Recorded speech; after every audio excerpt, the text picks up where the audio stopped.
Matthew chapter 24 and verse 3 from the New King James Version. Or, now as he sat on the Mount of Olives, the disciples came to him privately, saying, Tell us, when shall these things be? And what shall be the sign of your coming and of the end of the age? I'd like to start off by saying Barak Yahawah, B'Hashem Yahawashi, B'Hashem Qadash. Welcome to another live lesson. Pretty much, this is based off of the latter part of this verse here.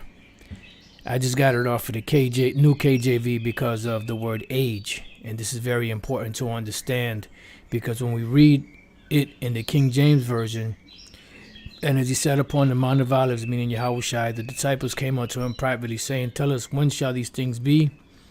And what shall be the sign of thy coming and of the end of the world? But the word that's actually there for the word world in the Greek, when we go to the word world, this is why it's important to look up words. The word there is eon. Eon. All right. And eon is forever, an unbroken age, perpetuity of time, eternity. So it could be, dealing with different, it could be applied differently. But in this case, it's a period of time or an unbroken age, meaning a time of rulership. And pretty much that time of rulership would be the time of the Roman Empire. And this is why when we search the scriptures, in the book of 1 Peter chapter 1, the prophets that prophesied of Yahawashi, going all the way back to the law, the prophets, the history, whenever the scriptures, all throughout the scriptures that spoke about the Lord, the prophets that have been here since the beginning of the world always looked for the coming of the Messiah, because they understood that once the Messiah came on the earth and suffered, the next step after that would be the kingdom of heaven, which there would be a series of unbroken ages, beginning all the way from the beginning all the way up until now. So we're at the very last kingdom or age that would rule, which would be the Edomites' kingdom, which is pretty much the ancient Roman Empire resurrected, for lack of better words, or reincarnated. When we go to 1 Peter 1 and 9, it says, receiving the end of your faith, even the salvation of your souls. And this is pretty much really truly when the salvation comes. At the end, when all of these different kingdoms are put down, the Lord, the Messiah, Yahawashi, is set back up on his throne, and all nations are subjected unto him, and the Israelites would be ruling once again on the earth underneath Yahawashi. That's when the salvation comes, not before that. It says, of which salvation the what? The prophets have inquired and searched diligently, right? Because they read about it. They were shown visions of it. You have to understand that when the prophets wrote these visions, they didn't see words. They didn't just see words. They saw visions. They saw similitudes. They actually saw the Lord. They saw the destruction. They saw missiles in what they described the best way they could in their time, because they didn't exist back then. They saw the chariots doing battle.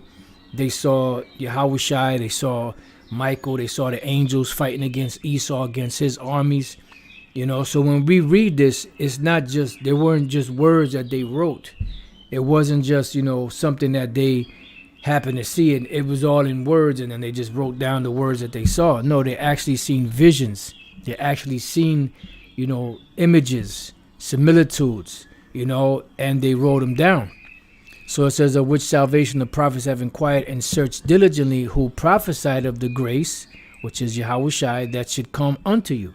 Right, because this is what would, cement us, or cement the relationship back between the Heavenly Father and us, which is a reconciliation. All right, it says, matter of fact, I'm going to read this scripture that the brother, wow, man, Wow, you brought us, man. You brought us.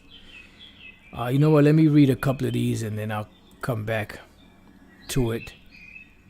This is 2nd Ezra 7:43. But the day of doom shall be the end of this time and the beginning of the immortality for to come, wherein corruption is past. Right, because the world as we know it today is corrupt.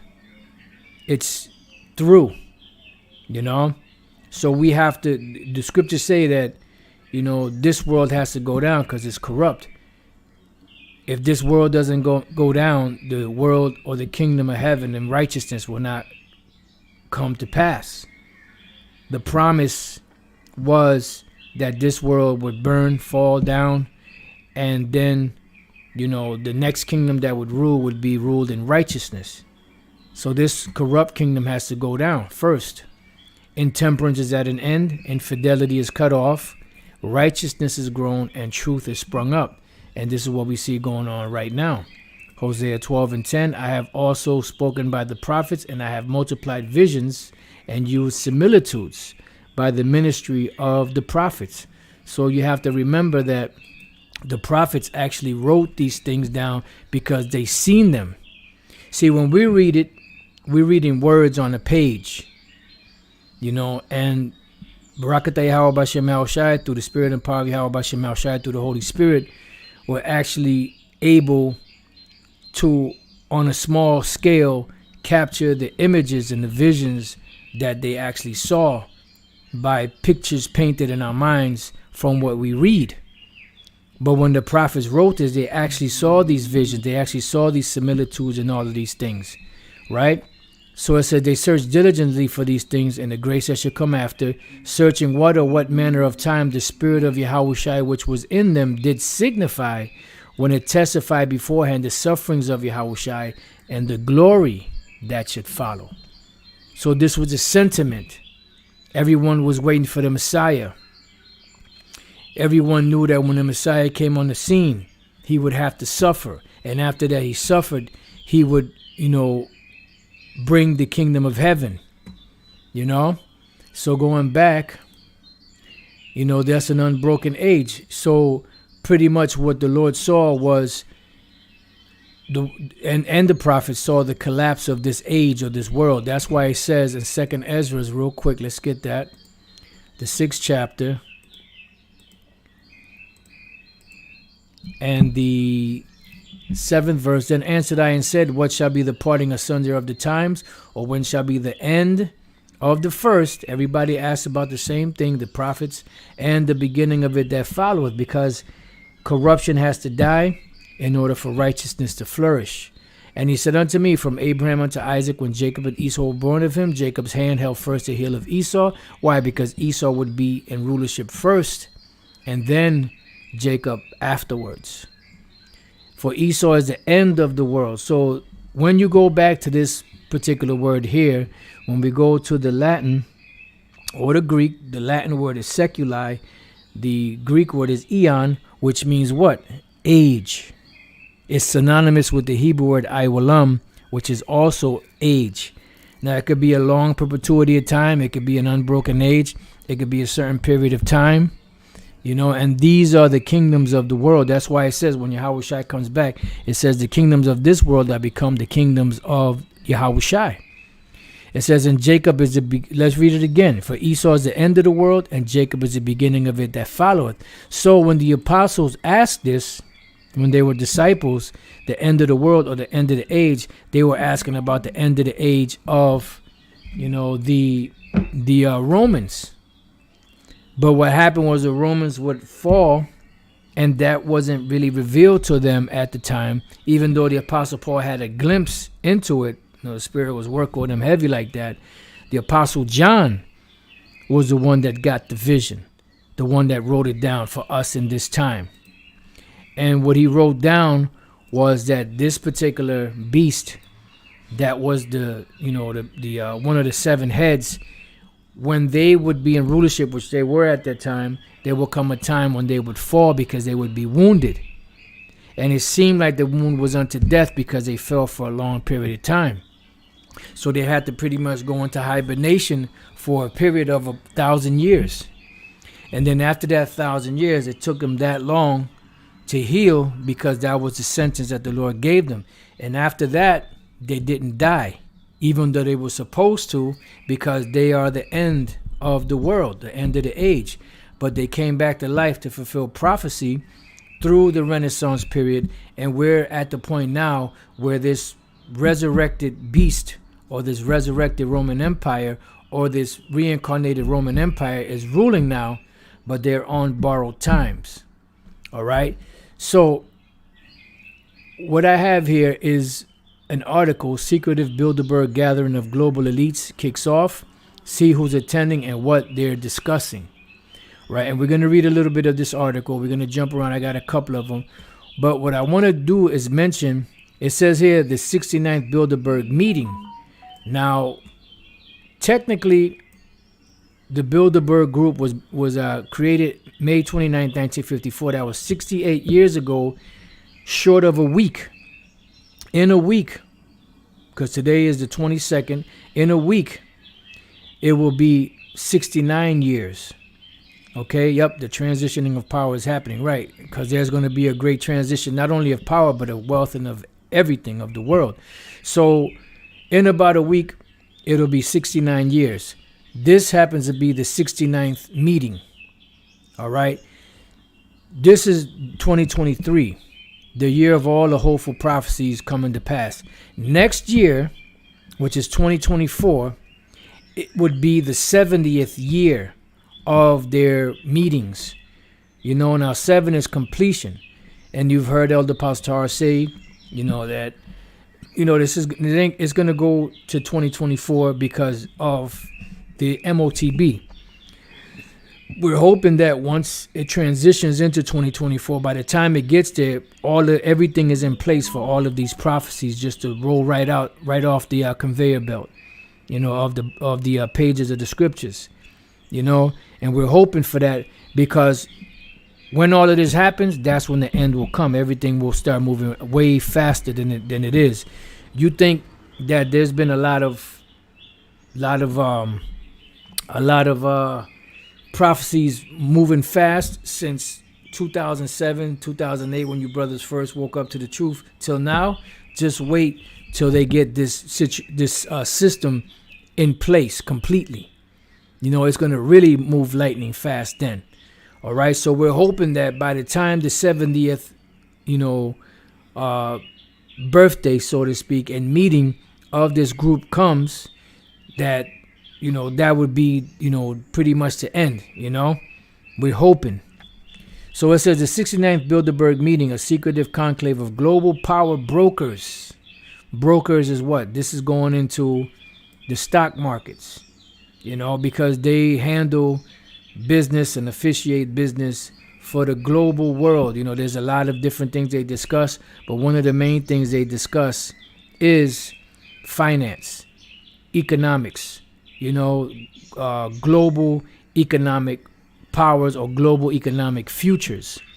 Has kicked off in Lisbon, Portugal, with issues on the agenda including what? Transnational threats, which whenever you read things like this, transnational threats and things of that nature, is pretty much because they're merging the world into one. Transnationals across nations. So they're merging the world into one.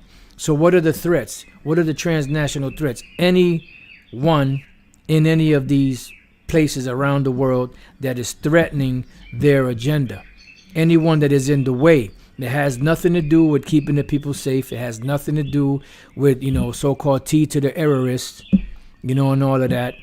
It has everything to do with those that threaten their existence, threaten their progress in this agenda. It says, so that's one, artificial intelligence, which we see the AI conveyor belt rolling out. They're pushing this thing hot and heavy. It says, and what? America's leadership in world affairs, because they know that in order for them to keep this thing going, they got to keep America, pumped up, over everything else, because this is the catapult for the new world order. There is a reason why when they came over to this side of the world, Esau came over to this side of the world, they called it what? The new world. They called Europe and those regions over there in the east. They call it the old world, because from here they started to catapult, or this is the diving board for the new world order. So going down, it says this year's meeting, the latest in the series that began in 1954, continues to blur the lines, and that's on purpose. They don't want things to be, made known to the people. They want everything to be vague, because they don't want people to know the true, intentions of this group. Between open diplomacy and clandestine elitism. Elitism, these are the elites, because the elite classes was pushing for this new world order. As political leaders brush shoulders with industry bigwigs, because these elite political leaders, or that officiate these meetings and these different, policies that they're pushing, they're doing it for the so-called banking elite. And through the industry, through these corporations, is how they're getting the agenda going. It says media barons and finance tycoons. It's all about that finance, that no man may buy or sell save he that has the charagma. It is a really high-octane list, leaning heavily into the Russia-Ukraine conflict and the future of NATO. Journalist Charlie Skelton, who was in Lisbon to cover this year's event, told the Epic Times in an email statement, as usual, the details of the discussion remain obscured by the Chatham House Rule, a protocol that gives participants the discretion to use the information gleaned from the talks, but forbids the identification of speakers or participants, ensuring anonymity. Thanks to the private nature of the meeting, the participants take part as individuals rather than in any official capacity, and hence are not bound by the conventions of their office or by pre-agreed positions, a Bilderberg meeting press release reads. Among the major topics slated in the discussion are artificial intelligence, the banking system, energy transition, and industrial policy trade. Why? Because in order for them to get these smart cities and everything off the ground, they have to cut off all of these other means of energy. And industrial policy and trade, economy, all of these things are doing what? Leading everything into a digital system. Other high priority issues include the geopolitical landscape of Europe, China, India, Russia, and Ukraine, along with NATO and America's global leadership. The topic of U.S. leadership, which last appeared on the Bilderberg agenda in 2018, comes as China and Russia have ramped up their efforts to reduce reliance on the U.S. dollar as the world preeminent reserve currency. See? It says because they're trying to keep this going, but pretty much they're trying to keep it going, but then again, it's really a pretense, because they want to come up with this new world currency, which the new world currency is pretty much the charagma, the MOTB, the micro C-HIP, so you could understand. All of this other stuff is a lot of smoke and mirrors, control opposition, making it seem like that's how they really want it, but they really don't. So it says the agenda outlined by the group is as follows: AI, banking system, because these are the top priorities. The artificial intelligence and the banking system, because they all work hand in hand. This is why everything is going global. That's why it says no man may buy or sell. Why? Because everything would have to be on the grid. In order for you to be on that grid, there would be a lot of restrictions. There would be, compliance that would have to be, have to take place. You see? It says China, energy transition, Europe, fiscal challenges, India, industrial policy and trade, NATO, Russia, transnational threats, Ukraine, U.S. leadership. So all of these are the main topics on the list, but notice AI and banking system are on the top of it, and you can read on and on. I put these in the description box. It gives you a list of the participants, so on and so forth. Now, we'll read a little of this. This is Bilderberg meeting. The Bilderberg meeting, also known as the Bilderberg Group, is an annual off-the-record conference established in 1954 to foster dialogue between Europe and North America. The group's agenda, originally to prevent another world war, bullshit, is now defined as bolstering a consensus around the free market. Everything is about the market. Everything is about trade. Everything is about brokering. Western capitalism. Western. And its interests around the globe. See? Global agenda. Revelation 3:10. It speaks about, the world. And it also speaks about the earth. This is a global thing that they're going to push. And when they push this, they're going to force the world into making decisions as to taking this device, because if they don't take the device, they will not be able to maneuver in the system. All right. Participants include political leaders, experts, captains of industry, finance, academia, numbering between 120 and 150. Attendees are entitled to use information gained at meetings, so on and so forth. And it gives you, more. I'll put this in the description box if you're interested. What I'm going to do in the interest of time is, this is the secretive Bilderberg Group is a key to understanding the global power elite. And I'm going to hit this as a chick, reading. I sped it up a little bit, just to be able to get through it, a little bit of it. And I'll try to stop at the main points and, just to make some other points, and then we'll just take it from there. Let's go. The secretive Bilderberg Group is a key to understanding the global power elite. Institutions like the Bilderberg Group play a vital role in constructing a global ideological consensus among elites that is then brought home and applied to the nation. Right. It's the plans of the elites. All right. Most countries in the Western world operate under a practically unquestionable assumption that they are democratic, in the sense that there is a plurality of different interests in society at any given time, and each of them has an equal opportunity of gaining significant political power. The very concept of an elite class, with more influence than mostly everyone else, is deemed a relic of history. C. Wright Mills, author of The Power Elite, explained that these understandings have a certain romantic appeal, because a supposed balance of interests, without elite interference, makes each of them really quite impotent. Then no one set of higher circles and no manageable set of institutional arrangements can be held accountable for the events and decisions of our time. But and they don't want the people to know what's really going on. And the thing is, like, when you tell these people what's going on, they don't believe you anyway. And that brought to mind this quote from Marshall McLuhan: only the small secrets need to be protected. The large ones are kept secret by public incredulity. So when you tell them the big secrets, they don't believe it because it's so far-fetched that they're not going to accept it.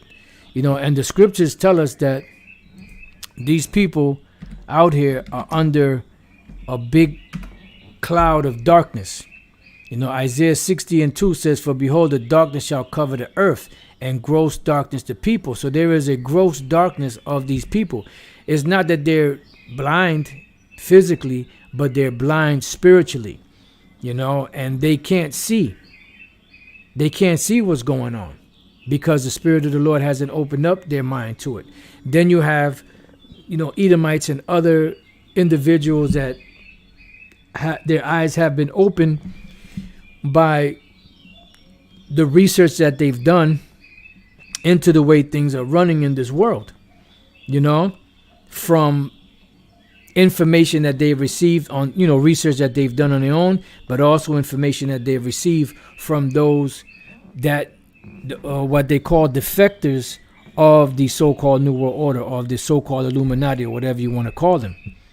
They were once a part of it, and then they broke off because they didn't agree with it, because it was the plans are heart-wrenching, and you have to have a person with no soul in order to really get down with that. And this is why Aaron Russo was not the candidate for that, because we believe that he's a Jake. He has a conscience. Yeah, he did a lot of dirt, a lot of wicked shit too, but he has a conscience because he didn't want to rule over the people. He did what he did, but he didn't want that, what the so-called elite banking families are pushing on the world, this global agenda. So it says, "But the Lord shall arise upon thee, and his glory shall be seen upon thee." Right, so the Lord is allowing the elect to see. So that's why it says, "Arise, shine, for thy light is come, and the glory of the Lord is risen upon thee." But it's not risen upon everyone else, because the majority of the world is in darkness. And you do have those from among these different groups out there that have done research that actually could see. Why? Because they're people from within that have come out and exposed them. You even had an individual that was a part of the group called Carol Quigley, who wrote a book called Tragedy and Hope, in which he exposed them. He didn't give names or anything like that because they didn't want it, and he agreed with all their plans. The only part he didn't like was the secretive part, which now is not really much of a secret anymore, because their whole mission and agenda is in full force. So they don't really care about the secretive things anymore. So Psalms 64:8 says, so they shall make their own tongue to fall upon themselves, right? So from within these groups, they have actually defected and have begun to speak about it. And anyone that speaks against the New World Order, that really comes out with real information, against them, they get offed. And this is why there's a great, insurrection against the Hebrew Israelites, because this is the biggest threat to their agenda. Yes, those that expose them, the whistleblowers and all that, those are threats, but the main threat are the Israelites. This is why there's going to be an all-out assault and attack on those that fear the Lord. This is what's going to usher in Jacob's trouble. This MOTB, when they really get this thing to get teeth in it and moving forward, that's going to cause a lot of problems for the elect. But the Lord is going to protect the elect, but the ones that are going to really be affected are going to be the Israelites out there that are not a part of the elect. And they are still Jacob, so that's going to be the time of Jacob's trouble for them. So it says, all that see them shall flee away, right? So how are they seeing them? Well, we're seeing them because the Spirit revealed them to us, but also the ones that are out there that are not a part of Israel, that are of the other nations, they see, because they have had, as I said, defectors from within that came out and exposed these groups, and all kind of information is coming out on it. So they're seeing it. So going back to the article, it says, world of constant conflict, economic strife, and political hypocrites, perhaps it is at least worth considering the other side of the argument for once. In Mill's conceptualization of a power elite, he explained how a uniquely powerful grouping of economic, political, and military interests emerged after World War II that had the means to make decisions with significant consequences for the whole of American society. Right, so let's see if we can find that part. Right. In Mill's conceptualism of a power elite, he explained how a uniquely powerful grouping of economic, political, and military interests emerged after World War II. So notice it's economic, political, and military, because they have that power, through their military, because the Lord has blessed them with the sword. Let's go real quick to the book of Genesis. And you have to understand, this is Esau's blessing is the sword, which today the modern day sword would be the gun. So no one out there is more skilled in that contraption than these devils. So Genesis 27:38. And Esau said unto his father, hast thou but one blessing, my father? Bless me, even me also, O my father. And Esau lifted up his voice and wept. And Isaac his father answered and said unto him, behold, thy dwelling shall be the what? The fatness of the earth. And you see that. If you type in Rawchaa estates, you certain cats, they brag and boast because they have a nice apartment, and the apartment is laced with all kind of, of the latest equipment, and marble from Italy, and just different things that are precious to them. But really, that shit is nothing. An apartment or a house? Are you serious? You apartment, a house, a condo? That ain't shit. You talking about mansions?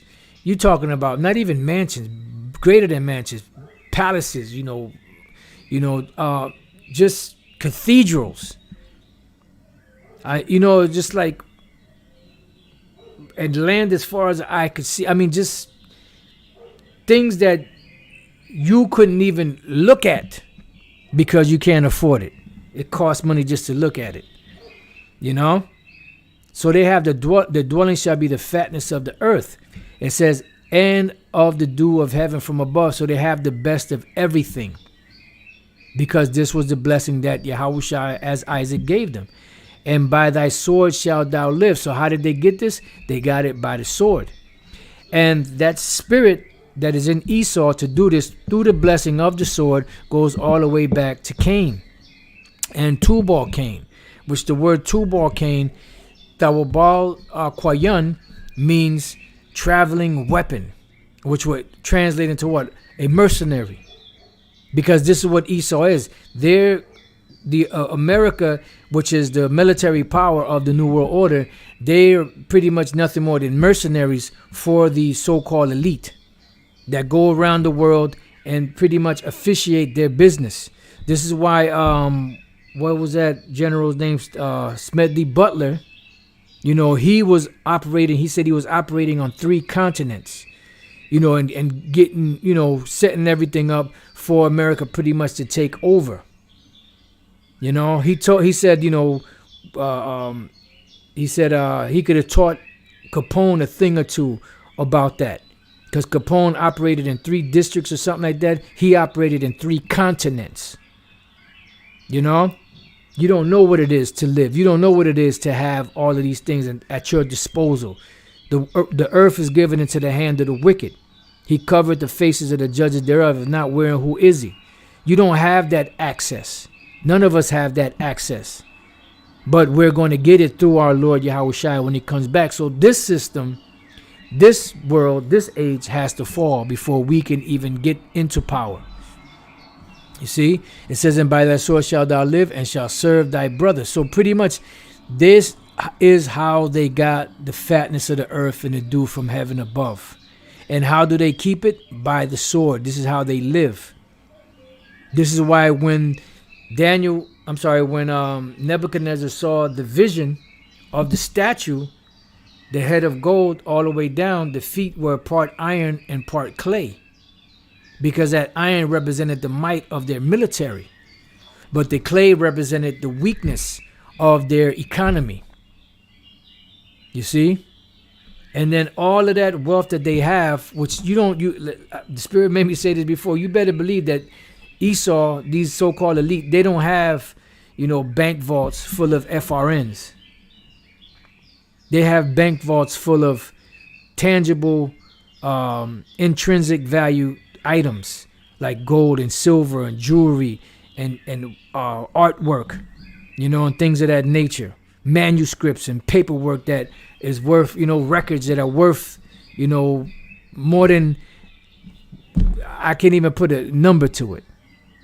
All right. So that's how they living. How you living? So it says, so it's a uniquely powerful grouping of economic, political, and military interests emerged after World War II, right? Because after World War II, what happened? After World War II, you had something known as the Bretton Woods Agreement, the Bretton Woods Conference. They met, you know, I believe that was Rhode Island, if I'm not mistaken, and there they hashed out what? They got the go-ahead to make the U.S. dollar. That was around 1944, 1945. They got the go ahead to make the U.S. dollar the reserve currency of the world, knocking off the British pound. And prior to that, it was the Dutch something. I keep forgetting the name of the Dutch one, because prior to Britain, the Dutch had the world reserve currency. Then after them, I believe that was in the 1800s. Then the British pound came in. And remember, the scriptures say that they ruled for a short period of time. Then in 1944, 1945, America took over, leading that whole economic race, so to speak, by the U.S. dollar becoming the world reserve currency. All right. So after World War II, that had the means to make decisions with significant consequences for the whole of American society. And that's why today you see the effects of it. The effects of this central government, or the third central government, which is the Fed, you know, has had a devastating effect on American society. And this is why you see so-called inflation, which is nothing more than the devaluing of the money system. That's all it is. The rising prices is the effect of the demoralization, or not so much the demoralization, the devaluing of the money that is used to purchase these things. You know, and pretty much what that is a false balance. You know, let's go real quick to Micah. Micah chapter 6. And verse 9. I'll start at, 10. Are there yet the treasures of wickedness in the house of the wicked? Right, because these are their treasures. Wickedness. How do they get rich? By charging interest, which interest translates to the scriptural usury. You know, which the money that they're giving you, which they're charging interest on, pretty much is worthless pieces of paper that they've created out of nothing, printed out of nothing, and they've lent it to the government. They've made the people, you know, take it, and the people are using it to buy it. Therefore, this is where the debt is coming from. So this is how they pretty much became rich throughout the planet. One of the ways. It says, and the what scant measure that is abominable, because this scant measure, or the things that you're using as a measure or as your so-called money system, is abominable to the Lord, because a false balance is abomination to the Most High. You know, and the balance goes into, you know, the measurements, you know, the weights and measures of money, you know, of goods. So when we look up the word scant is ratazawan, or ratazawan, leanness, scantness, wasting. In other words, scantness of measure. In other words, right here, like it says, thinness. Let's look up the word scant to get a little bit more. Scant, barely sufficient or adequate. See, this is why, you know, people are catching hell. Because as the time progresses, the living cost increases, but the wages are not really increasing to meet the demand for living, for food, and so on and so forth. Therefore, the people are catching hell, and the people are crying out, like the brothers posted in James the 5th chapter. You know, people are catching hell. Jake is catching hell, crying out to the Lord, and the Lord hears these things. But because the Lord ain't really do nothing to these devils, what's happening is they're lifted up. So let's go back. These are the scant measures, and this is what they've been doing. This is what all of these secret meetings are all about. You know, your Bilderberg meetings, your World Economic Forum meetings, you know, out in Davos, in Switzerland, you know, and all around the world, hammering out policies for the future, not the future of the people for their benefit, but the future of, you know, their goals, which is what? The so-called New World Order. And I'm going to hold this on deck because this is a very good precept, very good scripture, which we go to, you know, when it comes to these so-called international banking families. So let's go back to here. It says the narrow and centralized group of individuals. Everything is centralized. This is why they're bringing everything and bringing it into one. You know, universal to turn into one. Global. Everything is global. You hear everything global now. CBDC, central bank digital currency. You know, all being set up what? Globally.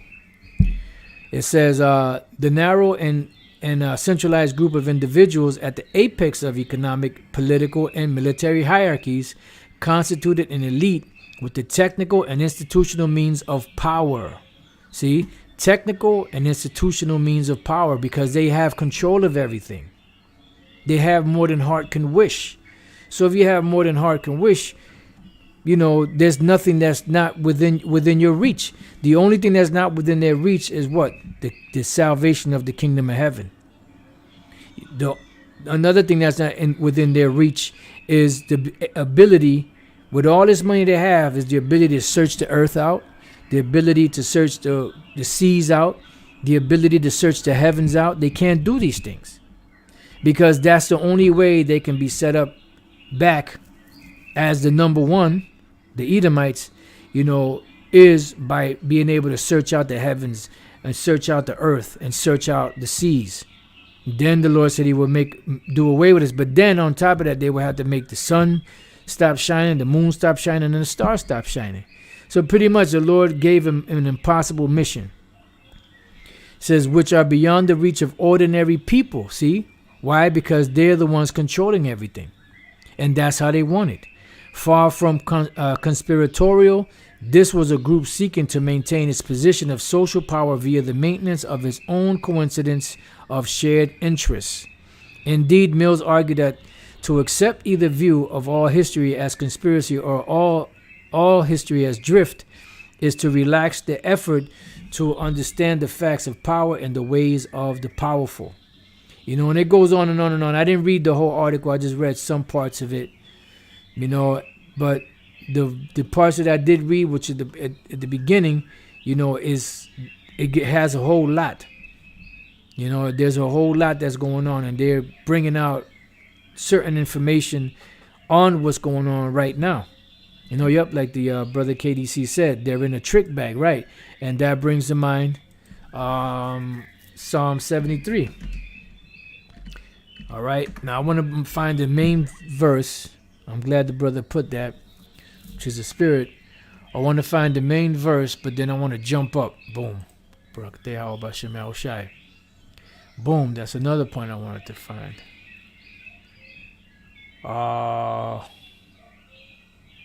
Boom.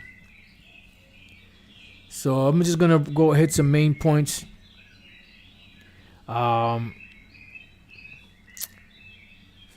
3, for I was envious at the foolish when I saw the prosperity of the wicked. Right, and their prosperity is large. For there is no bands in their death, but their strength is firm. Right, because it seems like they'll never go down. It seems like they're getting stronger and stronger, but they're really not. They're getting weaker and weaker. It says they are not in trouble as other men. Why? Because they have the finances to get out of whatever situation they're in.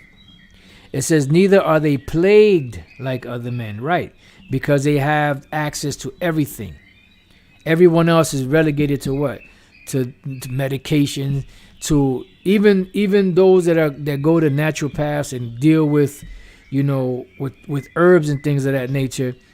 We're getting stuff that really technically doesn't really work that well, because a lot of those herbs and things that we get have been irradiated, have been all messed up, have been sitting around for so long that they really don't have the potency. This is why when you take stuff, I say, man, this shit really ain't doing nothing. But it's not that it don't do anything.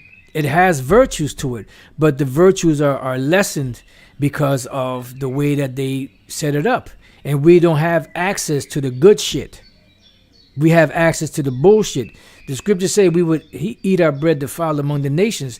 So you think if we're going to eat our bread defiled among the nations, the medicines that we be able to take from the earth will not be also defiled? Neither are they plagued like other men. Therefore pride compasseth them about as a chain. Violence covereth them as a garment. Right, because everything around them is all about violence. They are the harbinger of death. And that pretty much, that movie, man, that captures a whole lot. And there's a part in the movie, right, at the end where Dr. Zayas said, look, answer me this. If man was so superior, really dealing with Esau, why were they wiped out?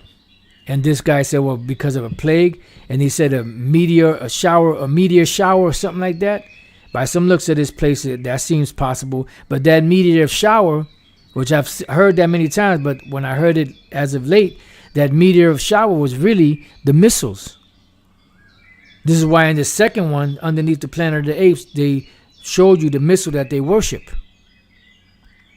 So that meteor of showers that he spoke about was really not talking about some regular meteors. It was talking about the meteors that John on the island of Patmos saw. Every one about the weight of a talent, every stone. Let's go to that real quick. And then we'll come back to that. Revelation 16. And 19. And the great city was divided into 3 parts, and the cities of the nations fell.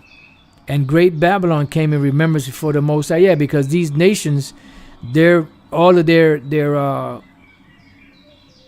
rulerships are going to be turned over to the Lord. And great Babylon came in remembrance for the Most High to give unto her the cup of the wine of the fierceness of his wrath. Right, because he used her to deceive the world, and now he's going to pour his wrath upon her. And every island fled away, and the mountains were not found. And there fell upon men a great hail out of heaven. This great hail out of heaven was that so-called meteor shower that Charlton Heston was speaking about, that man was destroyed by. You see?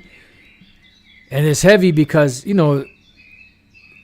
don't know if they put it in there, as a metaphor or just to those that know, but when you see the ending of the movie, you see how they showed you the so-called Statue of Liberty destroyed, which all along he was in America, specifically in New York, which is the capital of America. I believe that their motto is Excelsior.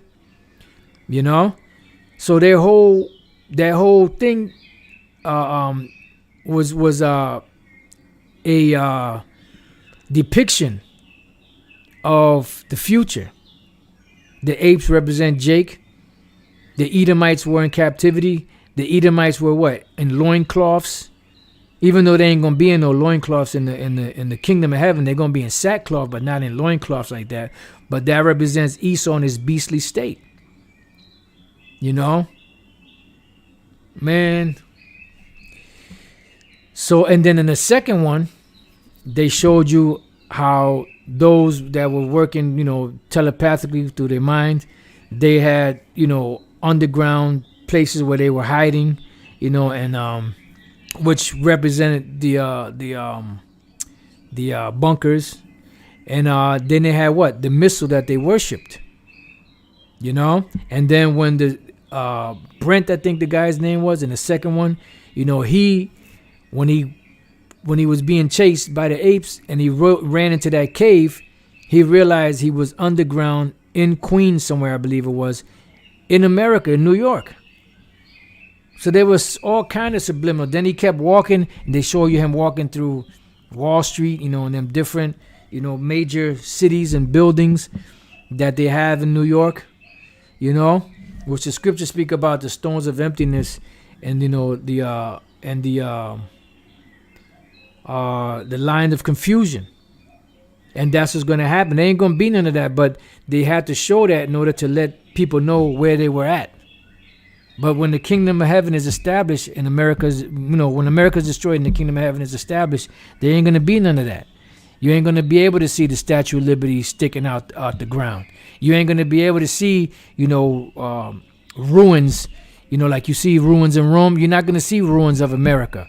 The subway, some parts of the subway are still intact. They're just jacked up, got leaks in it. You're not going to see great adventure sign cocked to the side, and everything else around it burnt up. You're not going to see any Ferris wheels. You're not going to see any Disneyland. You're not going to see a piece of the Pentagon, or a piece of the Empire State Building. You ain't going to see none of that. It's all going to be destroyed, completely wiped out, and there will never be any inhabitant here at all ever again, except for those wild creatures that the Lord spoke about that would inhabit this place. So it says, and there fell a great hail out of heaven, which is dealing with those missiles. And this is what's going to bring the end. Simultaneously with Yahawashi, Michael the Archangel, and the rest of the angels fighting against Esau's military in the air, along with the other nations' military and those fighter jets. It says every hail out of heaven, every stone about the weight of a talent, about anywhere from 75 to 100 pounds, and this is what he described it as. Now don't come out, or when you weigh an actual nuclear missile, it actually weighs 20 tons, and shut the hell up. All right, he described it from what he had back then. There's no way for him to say, well, oh, that actually weighs 75, 100 pounds, or whatever the case may be. This is what he had available to him.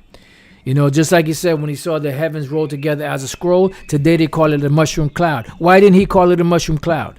Because the mushroom cloud terminology didn't exist back then. It says, every stone about the weight of a talent, and men blaspheme the Most High because of the plague of the hail. From the plague, for the plague thereof was exceeding great, because this is the final judgment on this place. And this is what's going to bring the end of Esau's age, the end of his world. And as we read in the New King James Version, and there's in others, it says, tell us when all these things shall be, and what will be the sign of your coming, and the end of the age. What age? The age of the Romans, which were in the very last leg of the age of the Romans today, which is America, which is the revival of the ancient Roman Empire. But like Elder Pastor mentioned in his lessons, when he goes into the Blue Letter, I'm sorry, not the Blue Letter Bible, into the Bible Hub, when he goes to those commentaries, whenever you go into scriptures on Revelation and things that pertain to America or Babylon the Great, they never touch it and say it's America. And I believe that they believe that. They know that it is, but they can't talk about that. You see? So, you know, when you get a chance, you know, those you brothers that are interested, you can watch this or read this. Secretive Bilderberg Gathering of Global Elite kicks off. See who's attending and what they're discussing. I just typed in Bilderberg meeting, you know, was reading some of this. You have that quote by Marshall McLuhan. And this article right here, which I believe I put this in the description box.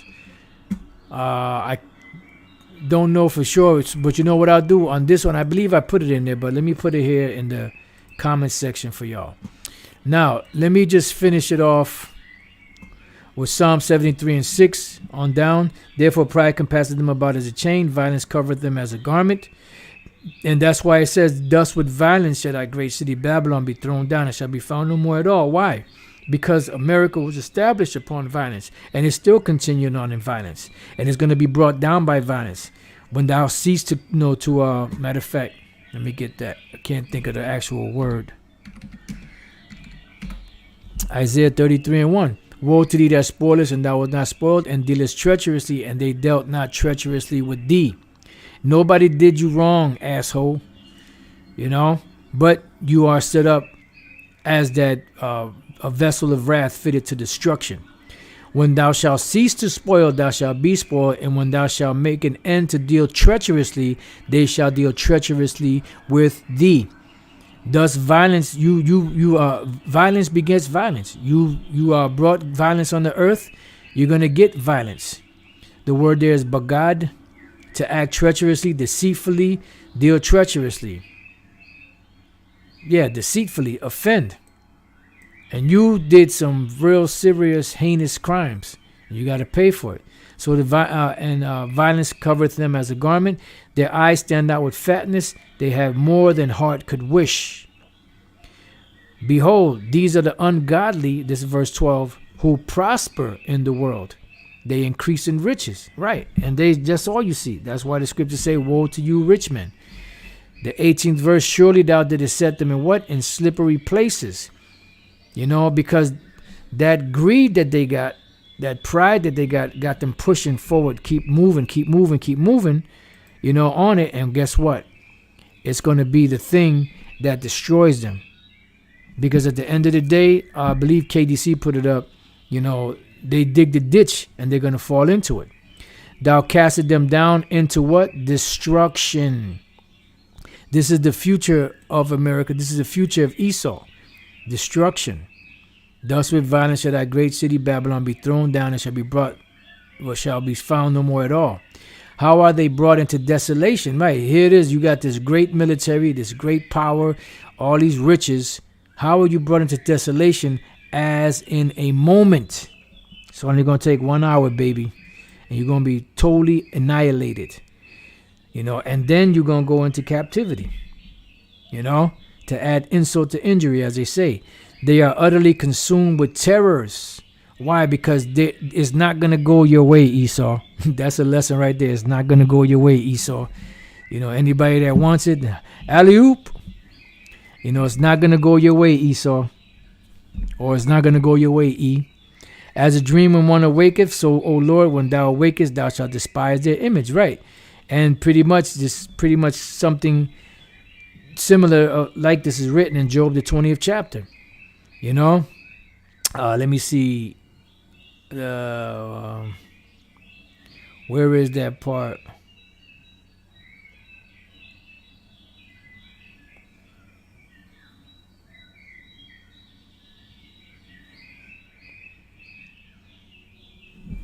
Oh no, that's in Job 20. All right. Matter of fact, let's go to that one. Job 20.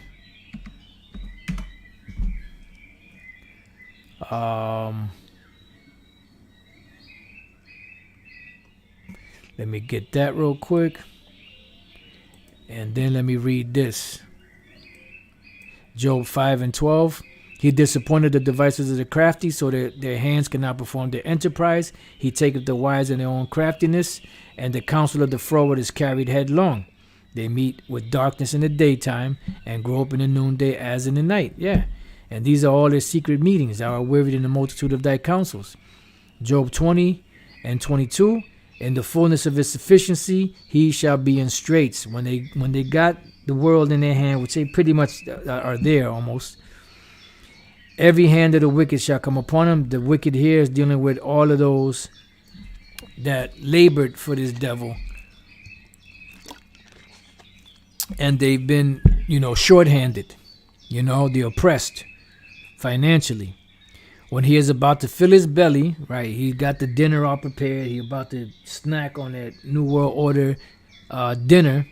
The Most High shall cast the fury of his wrath upon him, which is going to come in the form of those nuclear missiles and the lasers from the chariots, and shall rain it upon him while he is eating. And after that, and it tells you what the judgment that he's going to bring, which is the iron weapon, which is that missile. And they know that that's going to bring about their end. So with that, I pray that you brothers and few sisters have been edified. Till the next time I say, Shalom.